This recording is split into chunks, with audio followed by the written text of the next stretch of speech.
इतिहास में हम अक्सर महान योद्धाओं और राजाओं की कहानियां सुनते हैं, है ना? लेकिन क्या हो अगर ये कहा जाए कि भारत के सबसे महान, सबसे यादगार नायकों में से एक घोड़ा था?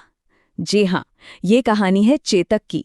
एक ऐसे साथी की जिसकी वफादारी और हिम्मत ने सिर्फ एक जंग नहीं बल्कि इतिहास का रुख ही मोड़ दिया और खुद को हमेशा के लिए अमर कर दिया।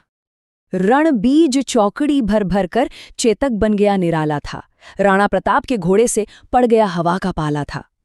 कमाल की पंक्तियां हैं, है ना? ये सिर्फ कविता नहीं है, ये वो शब्द हैं जिन्होंने एक घोड़े को एक नेशनल हीरो बना दिया।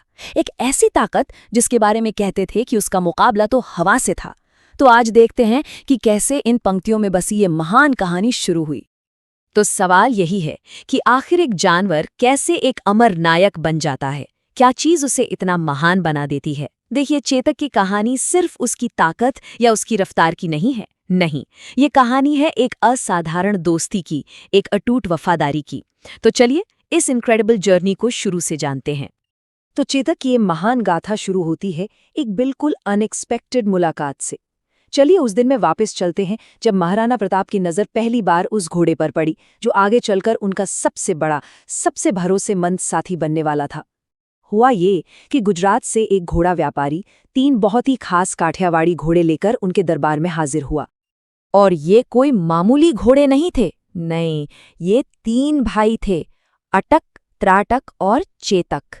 उस व्यापारी ने दावा किया कि ये घोड़े सिर्फ अपनी रफ्तार के लिए ही नहीं जाने जाते, बल्कि इनकी वफादारी का भी कोई मुकाबला नहीं है।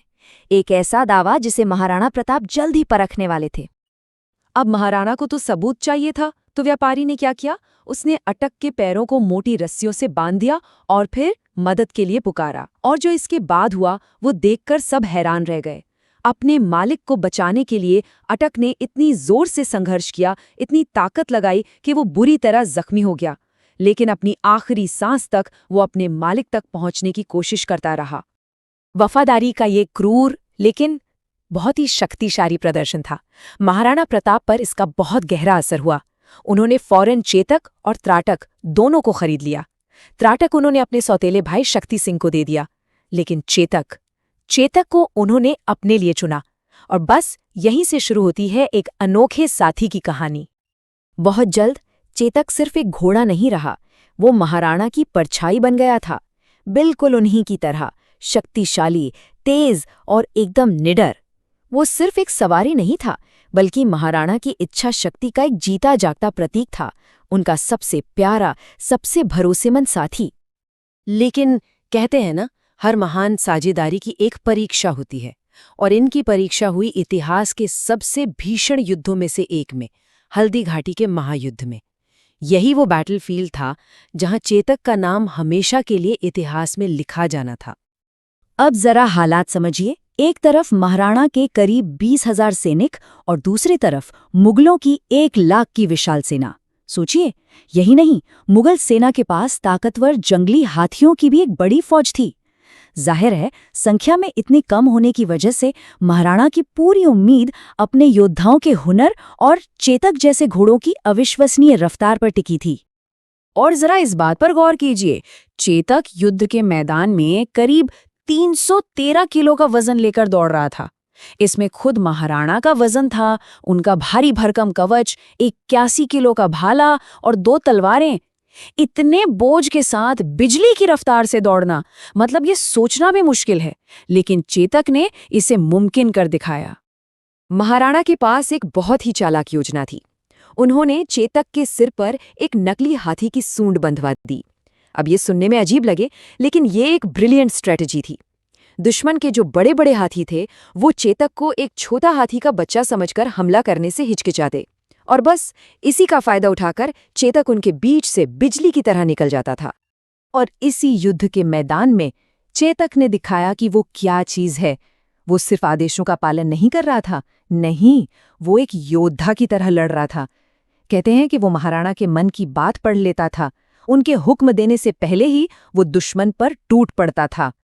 और फिर वो पल आया जो इतिहास में हमेशा हमेशा के लिए दर्ज हो गया। मुगल सेनापति मानसिंह को निशाना बनाते हुए चेतक ने एक ऐसी छलांग लगाई मानो उसने ग्रेविटी को ही चुनौती दे दी हो। वो सीधा उछला और अपने अगले दोनों पैर मानसिंह के विशालकाय हाथी के माथे पर टिका दिए। महाराणा ने पूरी ताकत से अपना भाला फेंका, लेकिन मानसिंह झुक गया। भाला उसके महावत को जा लगा और वो वहीं ढेर हो गया। लेकिन इसी जीत के पल में एक बहुत बड़ी ट्रेजेडी हो गई। जैसे ही चेतक नीचे उतरा, उस हाथी की सूंड में छिपी एक तलवार ने चेतक का एक पैर बुरी तरह जख्मी कर दिया। बस उसी एक पल में जंग का पासा पलट गया। महाराणा और चेतक दोनों घायल थे और चारों तरफ से दुश्मन सैनिकों से घिर चुके थे। अब लड़ाई जीत की नहीं थी, अब लड़ाई थी जिंदा बचने की। और यहीं से शुरू हुई चेतक की आखिरी छलांग और उसके बलिदान की कहानी। जैसे ही मुगल सेना नजदीक आई, एक बहादुर सरदार थे झाला मन्ना। उन्होंने एक बहुत बड़ा फैसला लिया। उनकी शक्ल महाराणा से काफी मिलती जुलती थी, तो उन्होंने महाराणा का शाही मुकुट लिया और खुद पहन लिया। ऐसा करके वो जानबूझकर दुश्मन का निशाना बन गए। ये एक तरह का सुसाइड मिशन था, लेकिन इसने महाराणा को भागने के लिए कुछ कीमती पल दे दिए। बुरी तरह जख्मी होने के बाद भी चेतक महाराणा को बचाने के लिए दौड़ता रहा और मुगल सैनिक ठीक उनके पीछे थे। लेकिन तभी उनके रास्ते में एक नामुमकिन सी रुकावट आ गई। एक 26 फुट चौड़ी खाई। अब भागने का कोई रास्ता नहीं था। ऐसा लग रहा था कि बचना अब नामुमकिन है। और यहीं जब सारी उम्मीदें खत्म हो चुकी थीं, तब वो कविता की पंक्तियां सच हुईं। आगे नदियां पड़ी अपार, घोड़ा कैसे उतरे पार। राणा ने सोचा इस पार, तब तक चेतक था उस पार। महाराणा अभी सोच ही रहे थे कि क्या करें, और तब तक उस घायल शेर ने अपनी बची खुची सारी ताकत बटोरी और एक ही छलांग में उस खाई को पार कर गया।